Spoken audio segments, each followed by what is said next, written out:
እንኳን ለብርሃነ ትንሣኤው በሰላም አደረሳችሁ። ከብዙ መጥፋት በኋላ የከየዘርፉ አካል የሆነው ዋናው ነገር የተሰኘው ፕሮግራማችን ተመልሷል። እኔ መድኃኒት ነኝ። በዓል እንዴት ነው?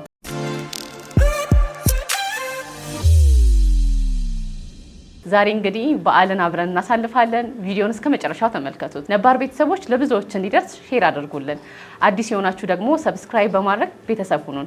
የፋሲካ በዓል እንግዲህ ፕሮሰሱ ረጅም ስለሆነ በጣም ደስ የሚል የሚናፈቅ በሁሉም ክርስቲያን ዘንድ ደግሞ የሚወደድ አይነት በዓል ነው። በኦርቶዶክስ እምነት ውስጥ ደግሞ ገና ጾም ሲገባ ጀምሮ ቅዱስ ያሬድ እንደከፋፈለው ሳምንታቱ የራሳቸው የሆነ ስያሜ ያላቸው። የመጀመሪያው ሳምንት እንግዲህ ዘወረደ ሲባል፣ ከዛ ሲቀጥል ደግሞ እንደ ደብረ ዘይት፣ ሆሳዕና ራሳቸውን የቻሉ ደማቅ በዓላት ናቸው። እስቲ ወደ እናንተ ልመለስና ፋሲካ ሲባል ምን ታስታውሳላችሁ?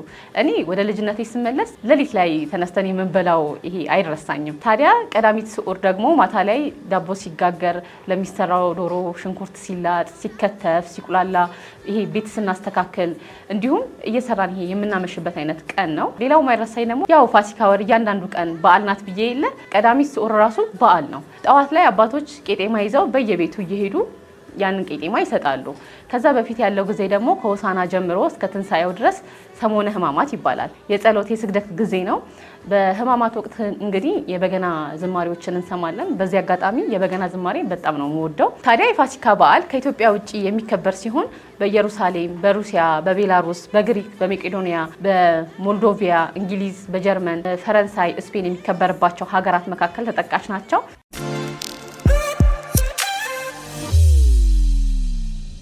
በሩሲያ የፋሲካ በዓል 7 ቀናት የሚቆይ ሲሆን ቅዱስ ሳምንት ወይም ሴድሚስ ይባላል። በፋሲካ በዓል የተትረፈረፈ የምግብ ቀን ነው። ከታላቁ አብይ ጾም በኋላ በጣም ጣፋጭ ምግቦች በጠረጴዛዎች ላይ ይቀርባሉ። ከዋና ዋና ምግቦች መካከል የፋሲካ ኬኮች፣ ኩሊች የምትባላለች እሷም በእለቱ የምትጋገር ዳቦ አይነት ናት። ቀለም የተቀቡ እንቁላሎች ይገኙበታል። በሩሲያ ውስጥ በትንሣኤ በዓል ለተቸገሩ ቤተሰቦች፣ ዘመዶችና እንግዶች፣ ወላጅ አልባ ህጻናት፣ ሆስፒታሎችና እስር ቤቶች ለሚገኙ ታራሚዎች ስጦታዎችን መላክ የተለመደ አይነት ተግባር ነው። ይህ በሩሲያ ሀገር ብቻ ሳይሆን በእኛም ሀገር አሁን ላይ እየተለመደ መጥቷል። በዓልን፣ ሰርግን፣ ልደትን፣ የተለያዩ ፕሮግራሞችን የበጎ አድራጎት ድርጅቶች ላይ ማሳለፍ እያየነው ያለው ነገር ነው። መልካም ነው፣ የሚበረታታ ነው። አንድ ቀን ከየዘርፉም ልዩ የበዓል ፕሮግራሙን እዛ ያከብራል።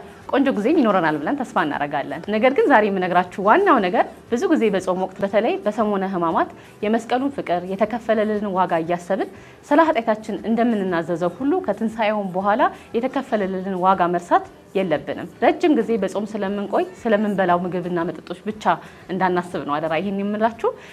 ያው እናንተ ይሄ አይጠፋችሁም።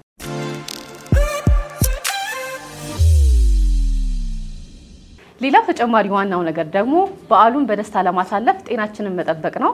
ረጅም ጊዜ የጾም ወቅት ላይ ስለምንቆይ ቅባት የበዛባቸው ምግቦች አብዝተን ስንመገብ የሆድ መረበሾች እንዳይፈጠሩ መጠንቀቅ ያስፈልጋል። የበዓላት ሰሞን አመጋገብ አንዱና ዋነኛው ስለሆነ ጤናማ የበዓል አመጋገብን በመከተል ጤናን መጠበቅ ያስፈልጋል።